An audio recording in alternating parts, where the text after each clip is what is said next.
Graça e paz, bem-vindo ao AME, que se inicia agora. AME é uma visão, onde o Espírito Santo usa as nossas vidas para alimentar, mobilizar e edificar a casa do Senhor. Que nesse tempo que nós vamos estar juntos, Deus possa falar profundamente ao seu coração e trazer vida ao seu coração pela revelação da sua palavra. Que Deus nos abençoe.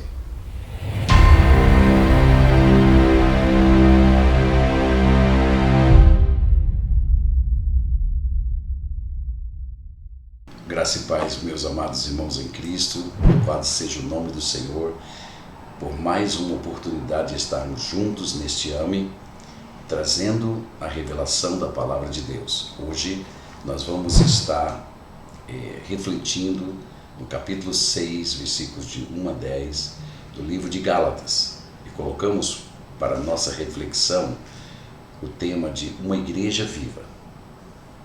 Ela exerce o auxílio mútuo. Uma igreja viva exerce o auxílio mútuo. O nosso objetivo neste estudo, irmãos, é mostrar que uma igreja cheia do Espírito Santo, ela tem um procedimento espiritual diferente do que estamos acostumados a ver na maioria das igrejas do Senhor Jesus Cristo. Nosso objetivo é, portanto, trazer a revelação de Deus para obtermos as mudanças necessárias em nossos relacionamentos, para que o Espírito Santo de Deus esteja fluindo em nós e nos levando a ser uma igreja que de fato entende o que é ser corpo, produzindo então vida e cura para toda a sua membresia. O texto que nós vamos usar como base de nossa reflexão está no livro de Gálatas, capítulo 6, versículo 1, e diz o seguinte: irmãos, se alguém for surpreendido em alguma falta, vós que sois espirituais, corrigi-o com espírito de brandura, e guarda-te para que não sejas também tentado. Olha que coisa impressionante. Se alguém for surpreendido, é interessante essas colocações do texto bíblico. Então, aquele que é espiritual, faça o quê? Corrija, mas não corrija de qualquer maneira, com um espírito de brandura. Vamos caminhar nesta revelação um pouco mais profundo. O que acontece nos dias de hoje, o que nós vemos na igreja de hoje, o que nós vemos e percebemos nas igrejas em geral, meus irmãos, é um estilo de vida bem diferente daquele que é relatado pela palavra de Deus. As pessoas não interagem umas com as outras dentro dos padrões divinos, e sim como elas sentem, como elas acham que deve ser a igreja. Então isso abre um espaço para que muitas coisas mundanas sejam praticadas dentro do corpo de Cristo, em todos os níveis. Então o que nós percebemos na palavra de Deus é que Deus ele colocou alguns princípios de vida, estatutos, leis que regulamentam os nossos comportamentos, a fim de que Deus possa de fato agir pelo seu Espírito Santo e levar a igreja a uma vida mais cheia, madura e plena em Cristo Jesus nosso Senhor. Então há uma estrutura espiritual a ser vivida entre os irmãos na igreja, e essa qualidade de vida que está revelada na palavra de Deus por Paulo, ela vai nos ajudar a entender que nós podemos alcançar alguma coisa muito profunda e relevante diante dos olhos do Pai e também diante da igreja. Eu quero, antes de desenvolver esse tema com os irmãos colocar uma coisa: todas as pessoas que vivem uma vida espiritual dentro da igreja e diante do Senhor, elas desejam que seus problemas, seus pecados, sejam purificados. Quando eu falo de pecado, são aqueles pecados mais pessoais que assediam as pessoas com maior intensidade. Por exemplo, pecado da imoralidade, do pensamento, às vezes, impuro, dos contatos, às vezes, que temos com as pessoas, enfim, qualquer tipo de coisa, com a mentira, com a inveja. Então nós estamos muito conscientes dessas coisas pessoais e não levamos em conta aquilo que acontece em nossos relacionamentos, que quebram o quê? Os princípios e os moldes que a palavra de Deus nos revela a serem vividos na congregação, no corpo, entende?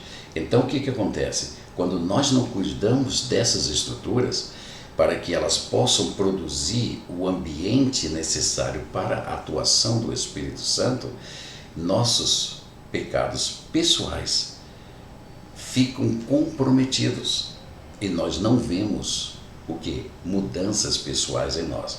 E muitas vezes nós ficamos correndo atrás disso, lutando com isso individualmente e não conseguimos os resultados que deveriam acontecer. Por quê? Porque nós temos que entender que há um processo divino, e dentro desse processo divino, para nos purificar destas coisas, a congregação é fundamental, a adoração e o louvor a Deus é fundamental. Porém, os nossos comportamentos e os dons que nós possuímos, sendo exercitados na direção um dos outros, produzirão essa qualidade de vida no indivíduo. Então veja, quando nós estamos lendo o texto de Gálatas capítulo 6, versículo 1, nós vemos: irmãos, se alguém for surpreendido em alguma falta, olha só, vós que sois espirituais, corrigiu com o espírito de brandura. Então veja, existe uma ação divina através do meu irmão, dos meus irmãos, para mim que caí, que estou surpreendido em alguma falta. Os irmãos estão entendendo? Então veja, essa falta pode ser qualquer coisa nas áreas que eu já mencionei.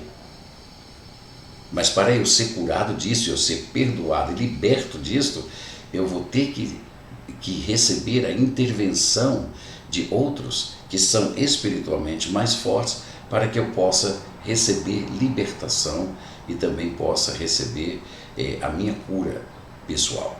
Isso é um pouco mais, vamos dizer assim, mais profundo. Existem estruturas mais relevantes que no momento nós não vamos poder ainda atingir. Porém, nós sabemos genericamente que isto é uma necessidade, porque o corpo produz seu próprio aumento e produz também sua cura, não é? Através dos dons e através do amor que os irmãos exercem na direção um dos outros. Então é muito comum nós vermos pessoas caindo em pecado na igreja. O que não é comum é vermos pessoas que reagem a isso da forma adequada, ou seja, de uma forma bíblica. Se as Escrituras exigem, queridos, obediência e fidelidade dos fiéis às suas instruções sagradas, logo, a igreja não será santificada senão pela conduta que reflita os próprios padrões deixados a nós pelos apóstolos do Senhor Jesus Cristo. Por isso que nós temos que sermos obedientes à visão celestial e às doutrinas deixadas pelos apóstolos que Deus instruiu para que nós pudéssemos ser beneficiados quando, em obediência, seguirmos cada detalhe dela. Então, no versículo 1 nós vemos: irmãos, se alguém for surpreendido em alguma falta, então, veja, se alguém for surpreendido em alguma falta, alguém que for vamos dizer, se for vítima de um paraptoma, porque este é o significado da palavra falta, ou seja, alguém que teve um deslize, teve um desvio da verdade, ou tenha praticado algo pecaminoso dentro da igreja, entendeu? Então, estas são as pessoas que deslizam, ou seja, que são surpreendidas. Então, existe sim essa possibilidade de pessoas caírem em tentações e cometerem deslizes em sua vida espiritual. Isso é uma possibilidade real e posso dizer mais, ela acontece de fato. Então, nós, a palavra de Deus, vós que sois espirituais, são aqueles que andam no Espírito, ou seja, aqueles que têm comunhão com o Senhor e praticam a palavra de Deus no seu dia a dia de vida, né? Então, aqueles que possuem amor verdadeiro em seus corações pelas pessoas, estes devem corrigir a pessoa fraca. A palavra corrigir aqui é a palavra catartizou, que significa o seguinte: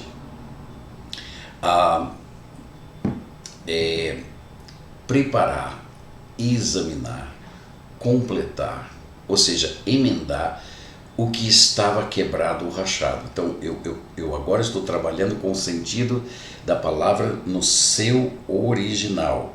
Então, veja, meus queridos, é muito importante que nós possamos entender essas verdades. Por quê?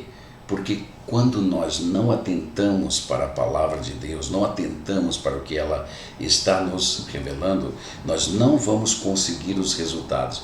Por quê? Porque quem edifica, quem cura, quem restaura é o Espírito Santo.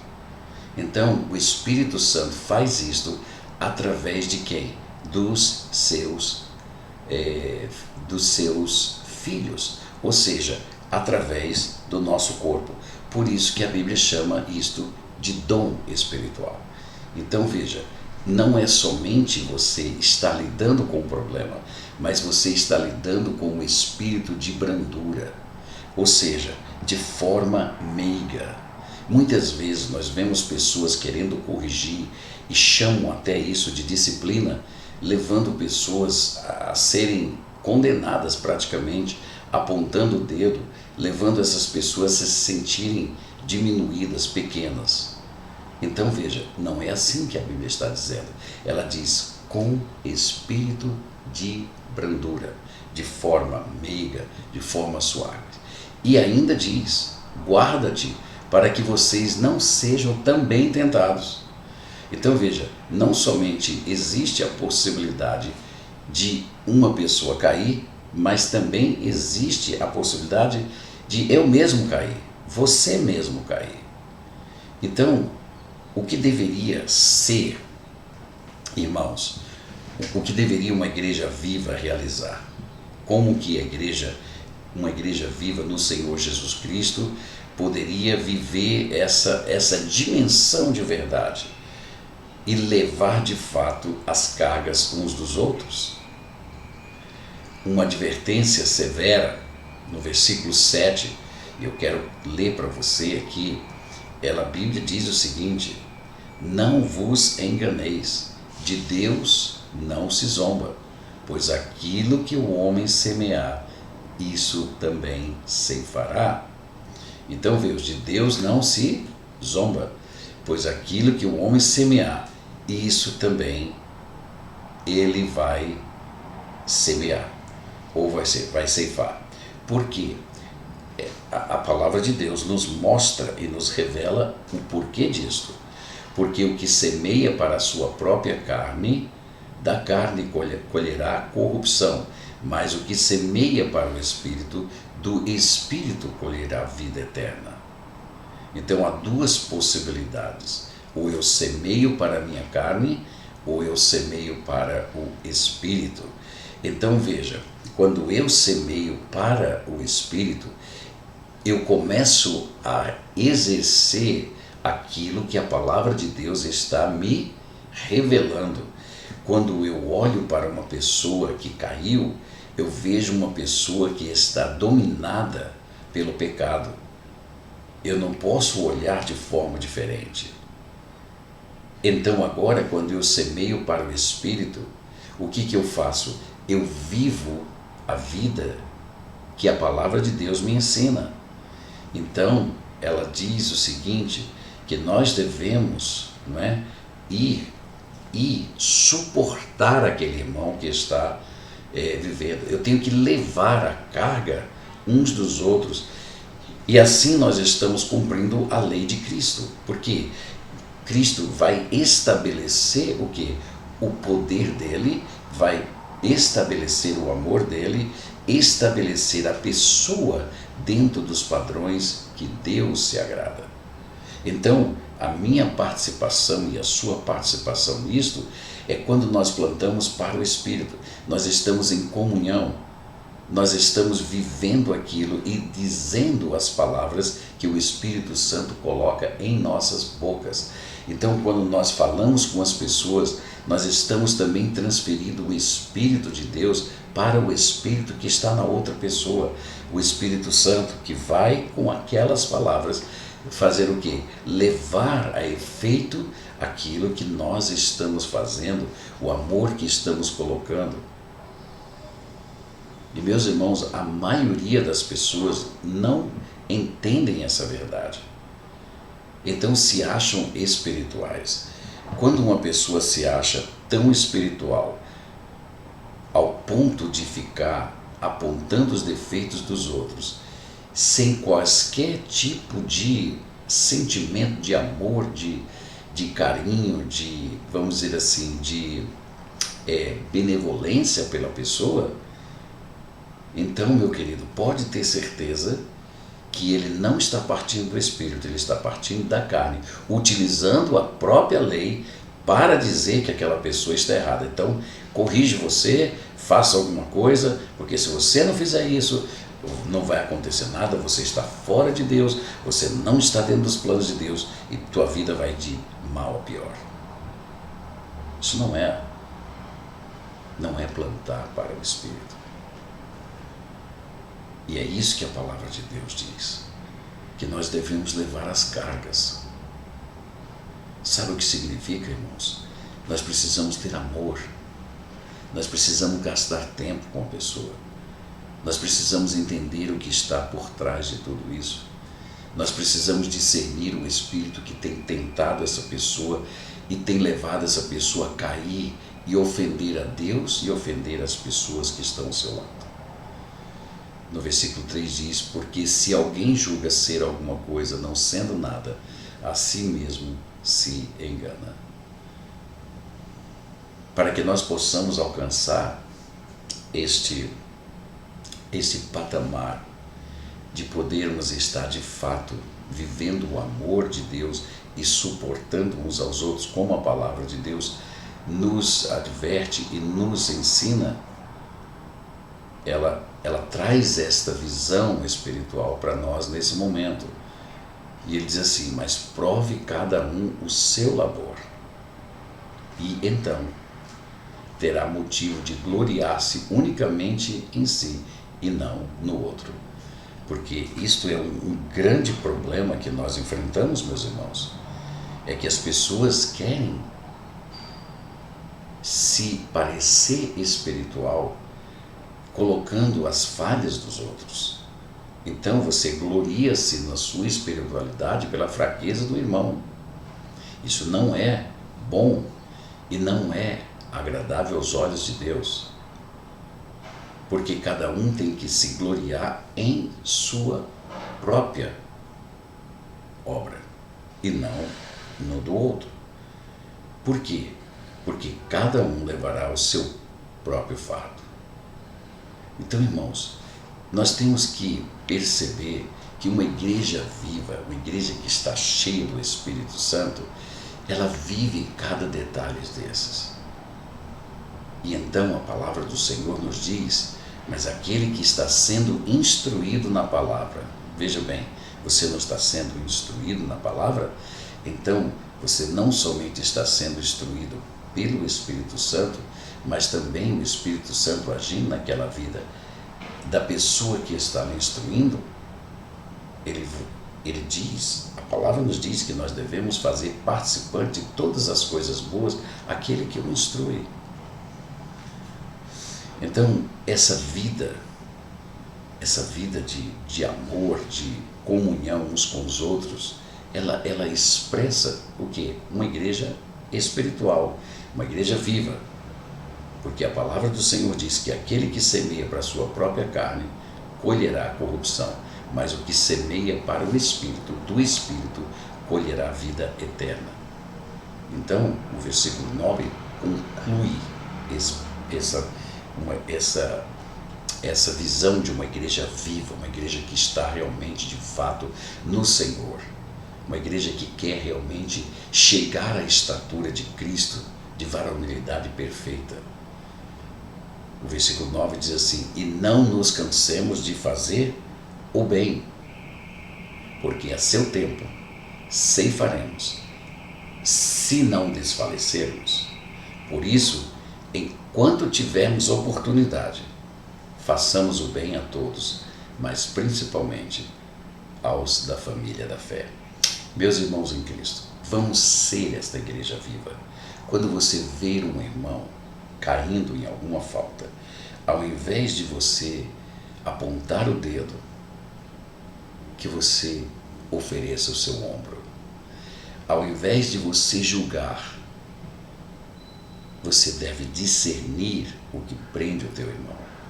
E ao invés de condená-lo, você deve orar por ele e trazer a palavra de vida ao coração dele. Se fizermos assim, nós teremos uma igreja viva, uma igreja poderosa, uma igreja cheia do Espírito Santo.